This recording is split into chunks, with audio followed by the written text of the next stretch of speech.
The Scottish Government says that people in Scotland shouldn't be worried that their Scottish benefits will be cut. But isn't it the case that if you're elected next year as First Minister, that you will cut disabled people's benefits? No, absolutely not. I mean, the SNP's not got a leg to stand on here. This is a political party that's, let's be honest about it, whatever changes a UK Labour government was making was always going to oppose them, because that's what they think their job is, to simply just shout from the sidelines. This is an SNP government that is embedding structural poverty here in Scotland. There are 10,000 people homeless on the SNP's watch.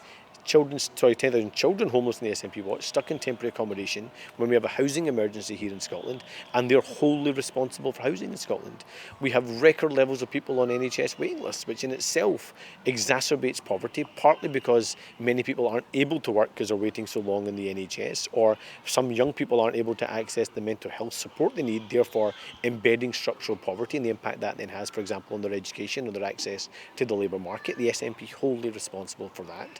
Justice has also got an impact on poverty, and so many of our communities don't feel they're getting the support they need to feel safe and secure in their own communities. The SNP is responsible for that. On all of these issues, the SNP is not challenging structural poverty, and it seems to me that the approach of the SNP seems to be that any big challenge facing in Scotland, you either A, do a summit, B, pull together a strategy team, C, set up a quango or a public sector body, or D, set up a new benefit. They are not taking on the big challenges to challenge structural poverty, which is what a Scottish Labour government would do.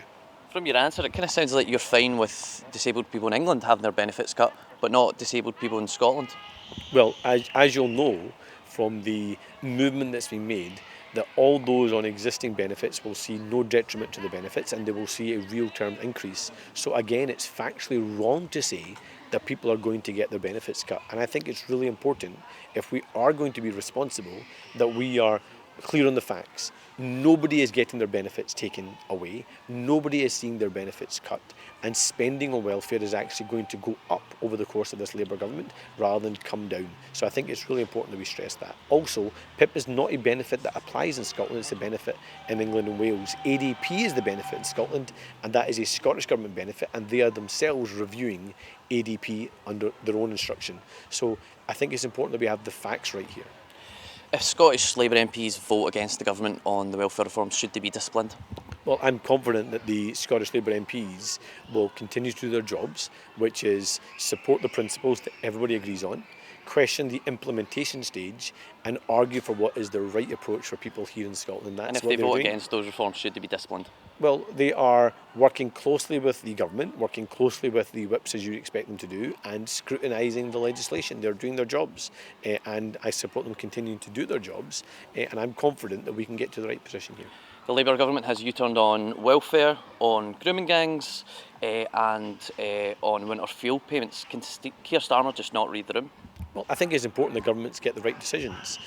A mistake was made on the winter fuel payments, something I've said right from the start. That's why we've always argued for a different approach here in Scotland on the winter fuel payment. I'm pleased that they're now taking a different approach in England and Wales. I think they've got to a much better place on welfare reform than where we were a week ago. That's the right thing to do, people doing their jobs to make sure we have legislation that is appropriate, works and meets the principles we all agree on.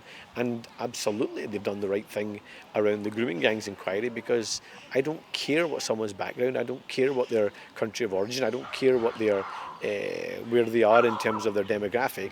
If you commit a horrific crime, you should feel the full force of the law.